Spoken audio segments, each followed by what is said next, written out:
Good morning. It's great seeing you with us. If you're visiting with us, you are our honored guest, and we're so glad that you have chosen to be with us here this morning.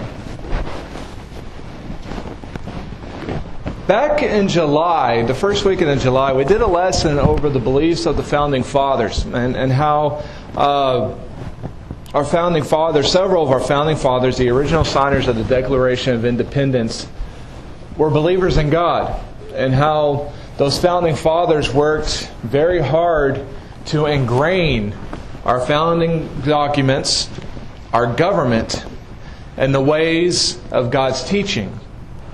And in preparing that lesson, I was going through pictures, I was going through quotes, trying to find various examples to use in that lesson. And it was a little late. It wasn't early enough to use in that lesson, but I came across this from Ronald Reagan, which says, "Freedom is never more than one generation away from extinction. We didn't pass it to our children in the bloodstream. It must be fought for, protected, and handed on for them to do the same. Or one day we will spend our sunset years telling our children and our children's children what it was once like in the United States where men were free." That got me thinking, because the way my brain works, my brain is so much flypaper. To where I'll see something or read something or come across something and it'll just stick in there. And since I have ADD, it wiggles to get free. It sticks in there and it's kind of put on the hard drive until I can find a time to use it later. And this was one of those times. It's stayed with me since July. And trying to come across a time to use it. And that's today. And the reason is not because of freedom, but because of God's Word. Do we understand that it's not enough for everybody now to know about God? But have we come across the truth, just like Ronald Reagan was talking about freedom? We are one generation away from people not knowing about God. Every generation has to be won to the cross in order for it to continue, in order for people to know. We cannot stop. And the role of the evangelist and the role of evangelistic work never ends. Because one day, all of us who believe in God today, one day, if we're able to continue on, one day we won't be here. It happens. But do we have people to pick it up after we're gone? There was a dear sister in Christ in New Mexico who used to tell me, it's the job of every Christian to replace themselves. Do we see life this way?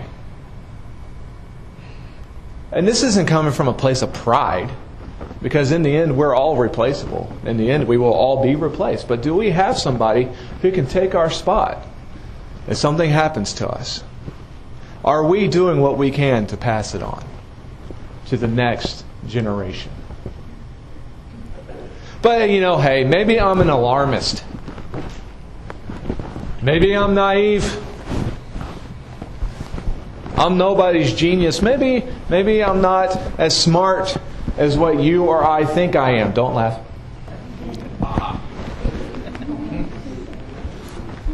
Because I want to be respected for my mind. See how funny that sounds?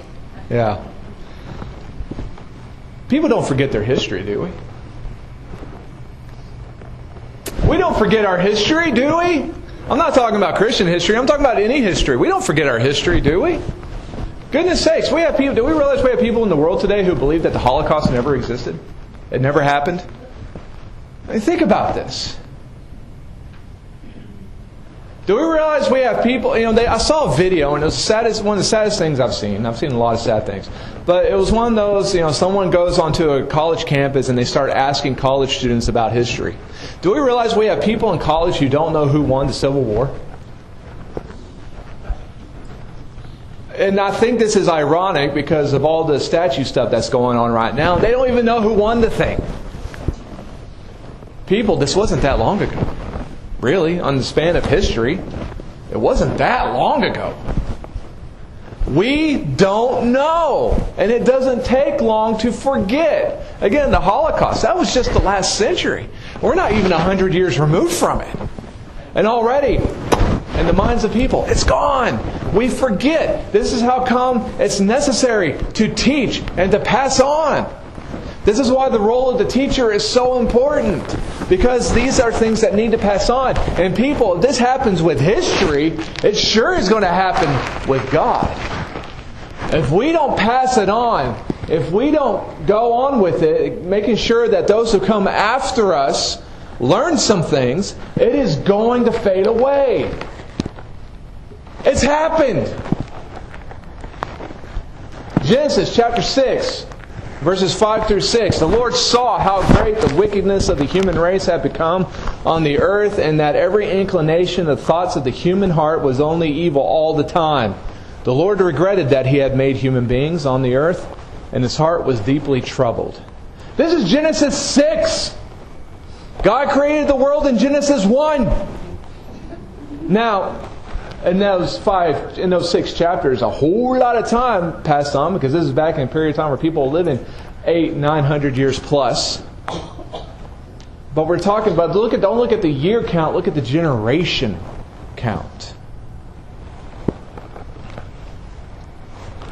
From that period of time, God creates the world in Genesis 1, man sins in Genesis 3, and then by the time we get to Genesis 6, the inclination of man is on evil all the time. Exodus chapter 1 verse 8. Then a new king, to whom Joseph meant nothing, came to power in Egypt. Here we are at the beginning of Exodus. What did Joseph do for Egypt? Oh, nothing except save the entire kingdom. But over time, there came a point where a person became Pharaoh who knew nothing about Joseph. So what did he do? He just looked around and saw that there was all these Jewish people. He doesn't know why they're. He doesn't know what good their forefathers did for the nation of Egypt and for the surrounding areas. And so, hey, let's put them in slavery and start having them killing their babies. What have they done for us? He didn't know.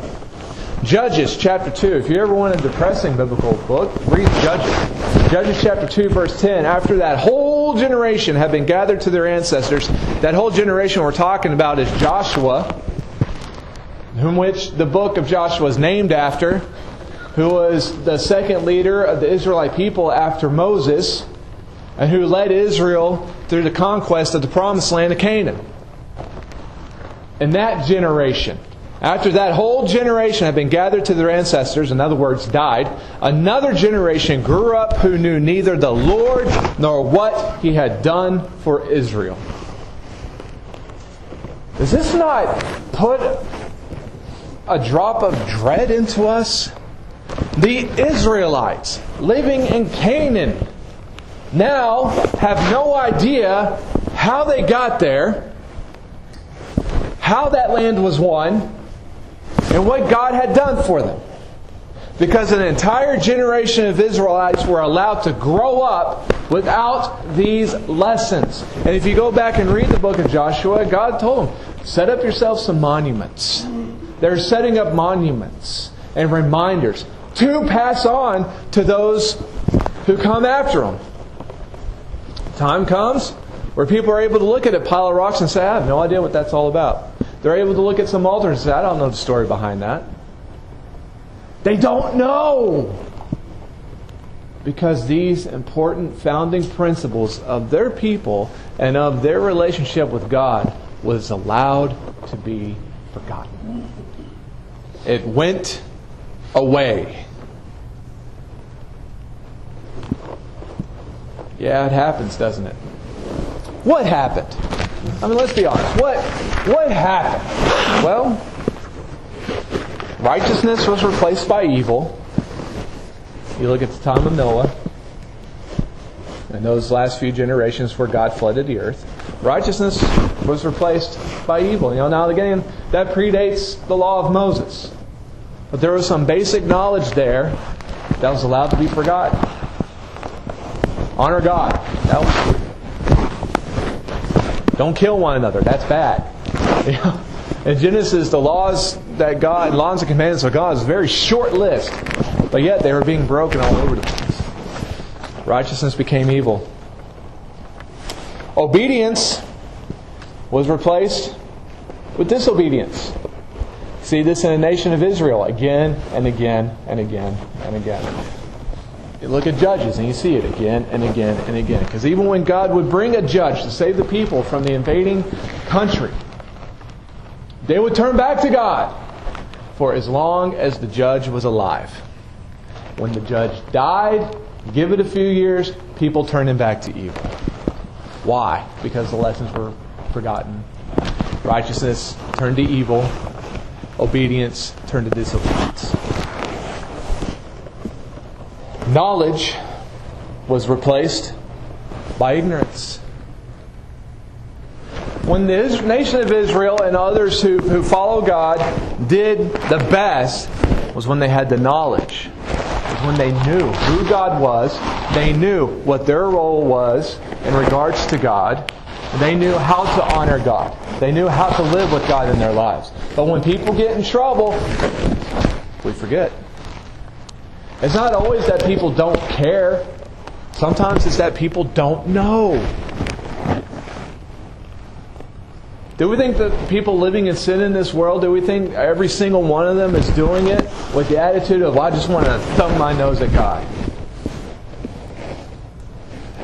That would be a very ignorant statement. Because there's also a lot of people out there that don't know. They don't know that what they're doing is evil in God's sight. So what can we do about it? We're one generation away. What can we do about it? How do we stop it? Well, we work on it. Knowledge must be passed on. We must pass the torch of what we know. This is anything in life. Think about it. Why do we have teachers? Why do we have schools? Why? Is that just so that we don't have to pay for daycare during the day anymore? Some teachers are like, yeah. No, that's not why. Because it's important to pass on what we know to those who come after us. They need to know how to think. They need to know how to write. They need to know how to see a point of view or maybe a different point of view. Just be able to work in the world. I mean, there are things that we need to pass on. But it's so important when it comes to our relationship with God. We have to pass it on. We have to teach it. We cannot sit back and say, well, I did my part. I'm done. No, we're not. If there is breath in our lungs, if there is life in our body, there is still more that we can do. We don't get to retire. We keep working. We keep going. God will call us home. Then we can retire. But we have to pass it on. We have to do our part. You know, we always think about the kids. We got to teach the kids. We do have to teach the kids. After all, get ready to do some flipping. Proverbs chapter 22, verse 6. Proverbs chapter 22, verse 6. There's going to be some small verse sections, so if you don't get there and you're just able to write these down and look at them later, that's fine too. But in Proverbs chapter 22, verse 6, we know this stuff. Train a child in the way he should go, and when he is old, he will not turn from it. Now, the temptation is like, yeah, I want the back part where my kid will not turn from what is good to follow what is evil. That's what I want. But in order to get there, we have to do the first part. Train a child. Train a child. I'll never forget it. We were doing a VBS. The first time I did that pirate VBS in New Mexico. We're doing door knocking. to drum up knowledge and try to get people to come. And we went to this house, and now this small single mom, I'm sure doing the best she can and everything, and she had a 5-year-old daughter. And she told, we were talking to her and everything, and she answered the door and very revealing clothing and everything, and she just had this new age parent type philosophy. And she's like, well, I'll talk to my 5-year-old, and if she wants to, I'll bring her. But I'll leave that stuff. I'll leave all that up to her. She's 5. When my kids were 5, all they wanted for dinner was M&Ms.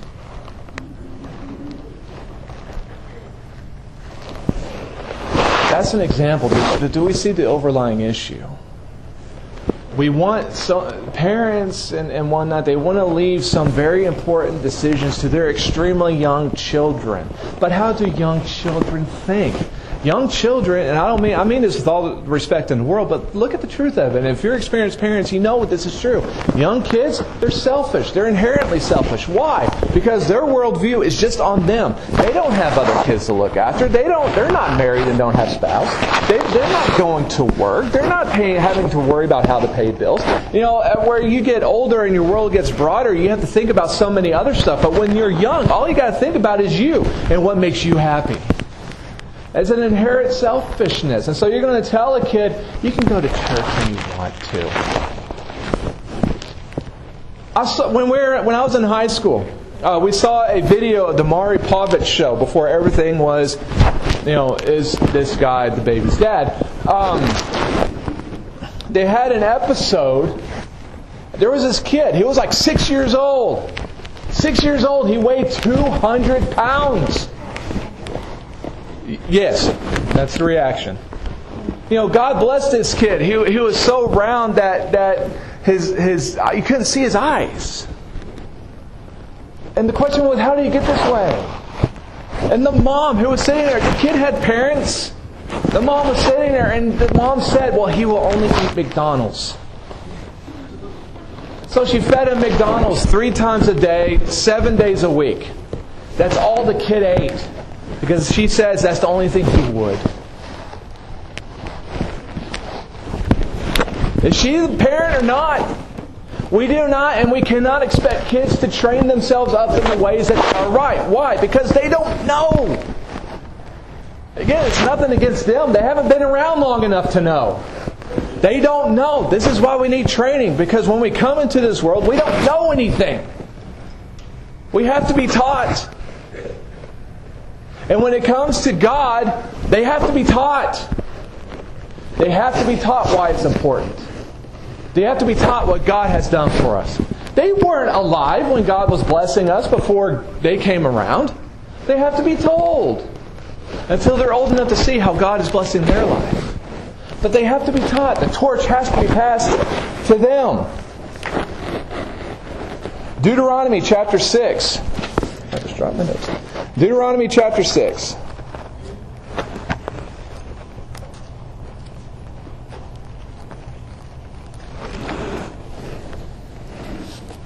6 through 7.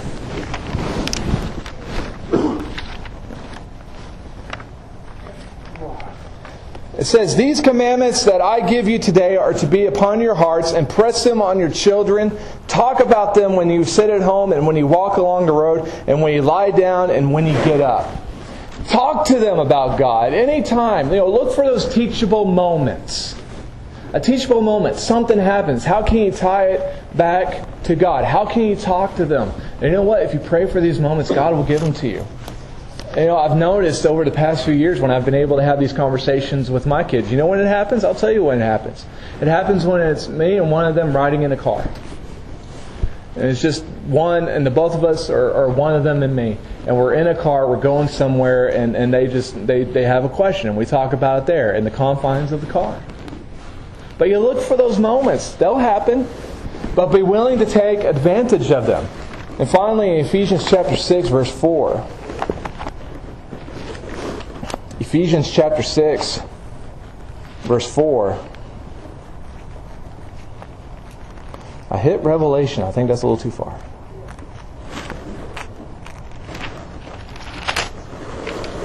Ephesians chapter 6, verse 4. Fathers, Fathers, do not exasperate your children. Instead, bring them up in the training and instruction of the Lord. Bring them up. Raise them up. You know, this next Saturday, my son turns 13. Quit laughing. My son turns 13. Why are you laughing? You still haven't reached to that yet.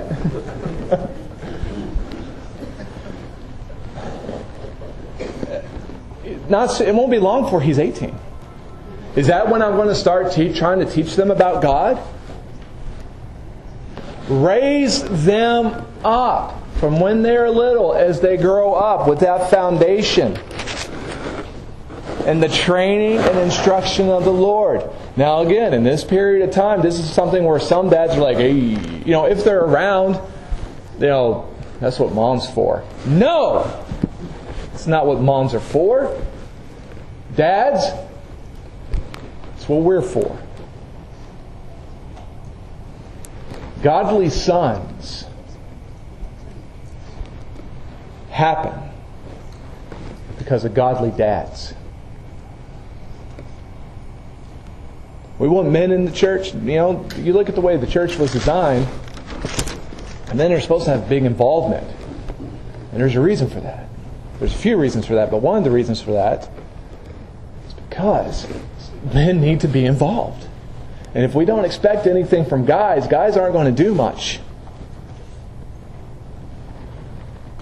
And look at the way the world works. We tried to take the fathers out of the picture. We tried to take the importance of men out of the picture. And look at what we've been having. And it's time for guys to step back up and to raise their children. And teach them. Train them up. Is it hard? Yeah. Sometimes it takes a lot of time and effort. Yeah. What else would we be rather doing? You know, it broke my heart when I would see fathers drop their families off on some Sunday morning, the wife and the kids, and they'll go golfing or whatever. And say, well, I'll come back and pick you up. Oh, that's nice. But this is an issue. That's not the way it's supposed to be. Fathers, don't take your kids to church. Don't take your kids to a place where somebody else can teach them. Lead them there. And lead them in the knowledge of the Lord. But you know, that's only one half of the equation.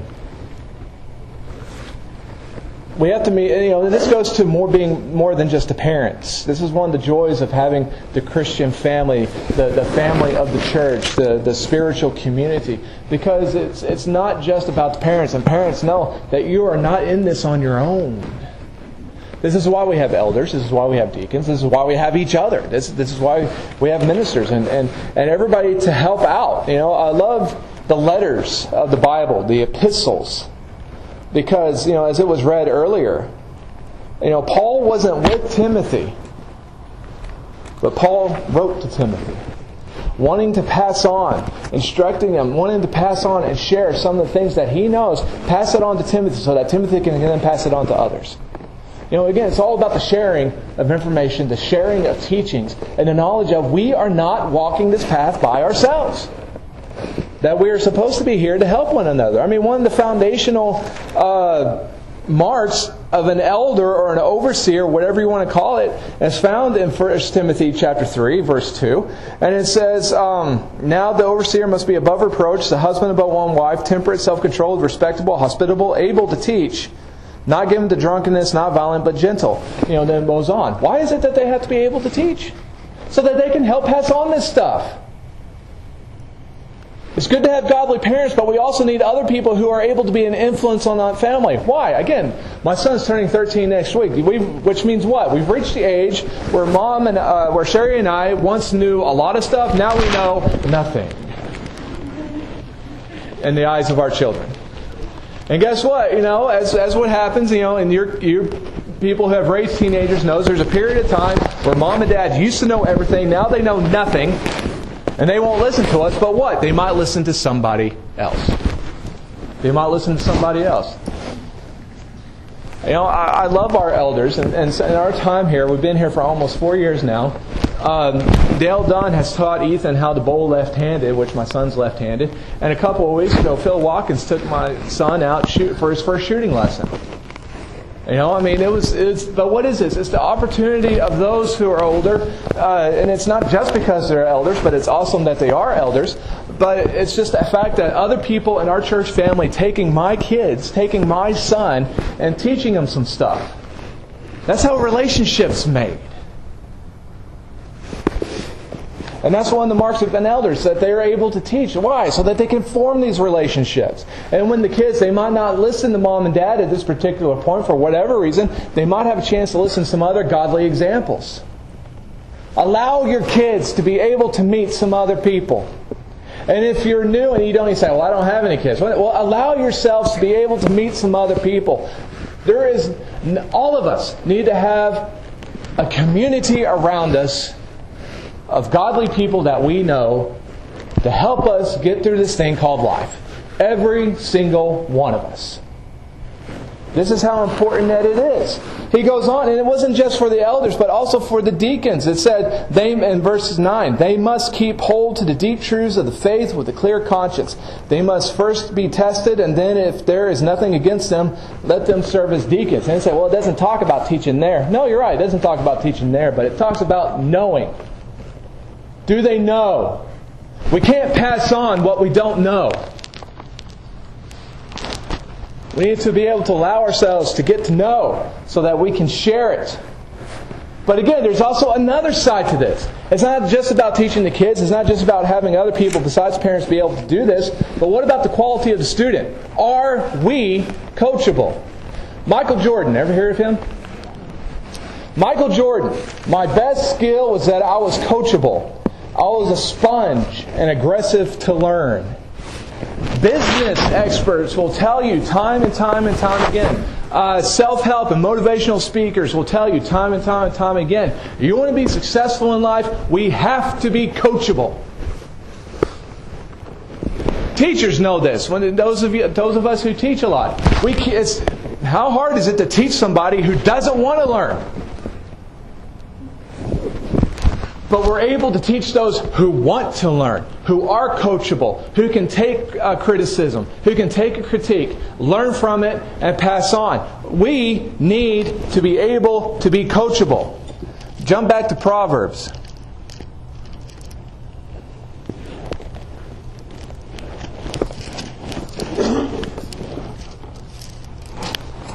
In Proverbs chapter 9, and verse 9, it says, instruct a wise man, and he will be wiser still. Teach a righteous man, and he will add to his learning. It's not always about the quality of instruction. You can have the greatest teacher in the world teaching on a specific subject, and some people won't take it because they're not listening or they don't want to learn it.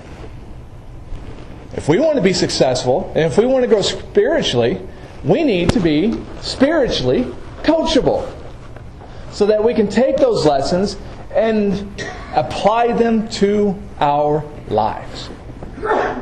Also in Proverbs chapter 18, verse 5,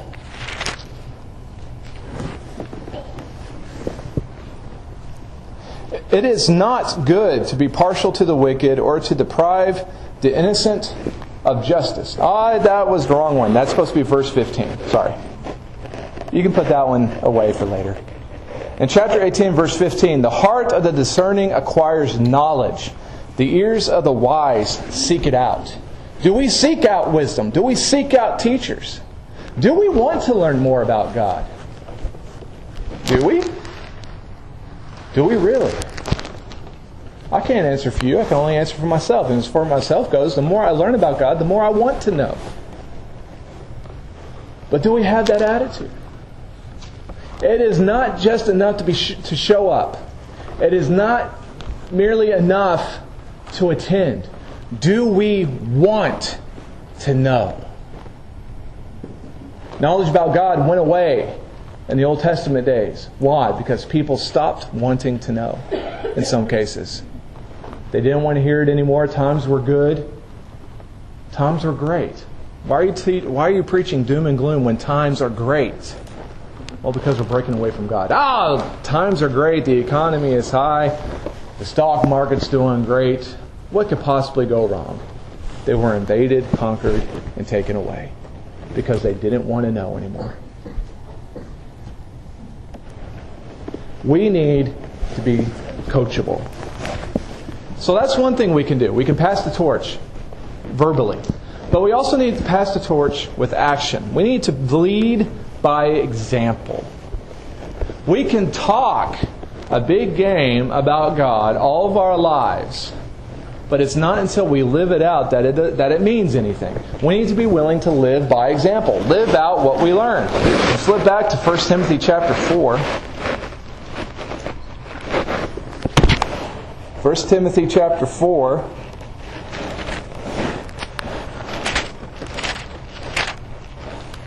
In verse 12. Now, Timothy had a problem, and I sympathize with him because I first started trying to get a preaching job at the age of 24. That's hard to do because in the churches of Christ, and I'm sure we're not the only group like this, we want somebody who's about 30 years old with 40 years experience. All right, so I had some issues finding a job just because of my age, and my dad pointed this out to me, and it was one of my favorites. Of course, now I'm 37, It doesn't apply to me as much as it used to. Anyway, it says, "Don't let anyone look down on you because you are young, now, but set an example for the believers in speech and life and love and faith and in purity." Paul's telling Timothy, don't let people look down on you because you're young. You can't do anything about that. That was one of those things when I was trying to find a job at 24. They said, well, we like what you do and you seem like a nice guy, but you're just a little young. What can you do about that, honestly? I could lie, but then that's not good either. And that was Timothy's thing. He's working with these churches and he's a young man, and some people just, you're a little young. Paul says, don't worry about that. Take the age you are and set an example. Don't just tell them. Don't just teach them. Set an example. Set an example in speech, in life, in love, in faith, and in purity. Live it. Don't just talk about it.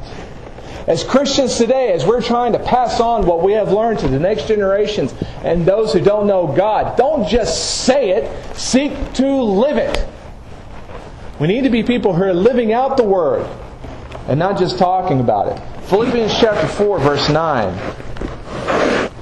says, "Whatever you have learned or received or heard from me or seen in me, put it into practice, and the God of peace will be with you." He just doesn't do it here. He also does it in Colossians, I believe. And that is, he tells them, don't just read what I say. Paul is very quotable. We love quoting Paul, But the thing is that we just can't look at what he says. Live it out. Live it out. Take what I have said and put it into your life. Finally, in 1 Peter. 1 Peter. Chapter 5. Verses 1 through 4.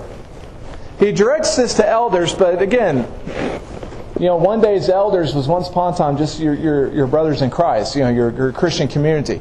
"To the elders among you I appeal as a fellow elder, a witness of Christ's sufferings, and one who also will share in the glory to be revealed. Be shepherds of God's flock that is under your care, serving as overseers, not because you must, but because you're willing, as God wants you to be. Not greedy for money, but eager to serve. Not lording it over those entrusted to you, but being examples to the flock. And when the chief shepherd appears, you will receive the crown of glory that will never fade away."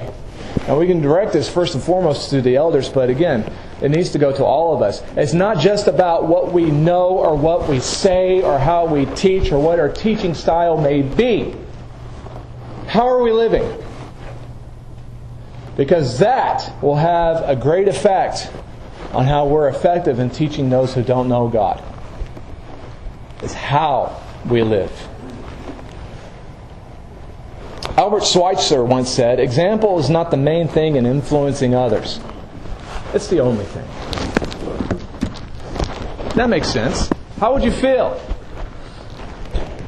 Y'all follow us in your cars after we leave the building. You see me go and buy a whole bunch of liquor. You see me hit some back alleys and buy a whole bunch of drugs. And you see me party the rest, I have Mondays off. You see me spend my entire Monday getting drunk and shooting drugs. And then you see me come to you next Sunday talking about the need of self-control. Really? It doesn't seem to work out. It's great to be able to speak it and to know it mentally, but are we also seeking to live it out? Living out our witness is very important, and that's our way in with some people. They don't want to hear what we have to say at the beginning. They want to see how we live. Do we have the forethought to seek to lead by example? We are always one generation away from people not knowing about God. One. Each new generation has to be one. Each new generation needs to be told. And it's the job of the previous generation to do it. And when it is all said and done, what are we willing to do to make sure the knowledge of God is here for the next generation?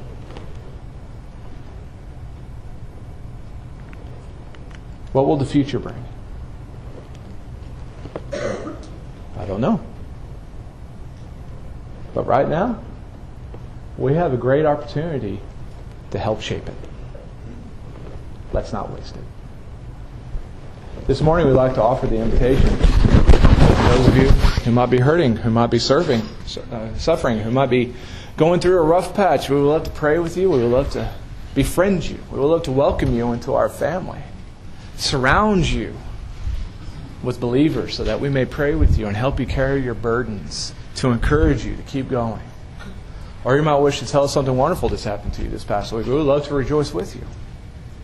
Or you might wish to put your Savior on in baptism, to go into the baptismal waters, to have the old self washed away, to arise a new creature free from the sin of the past, to be able to march forth with the hope of one day being with the Father.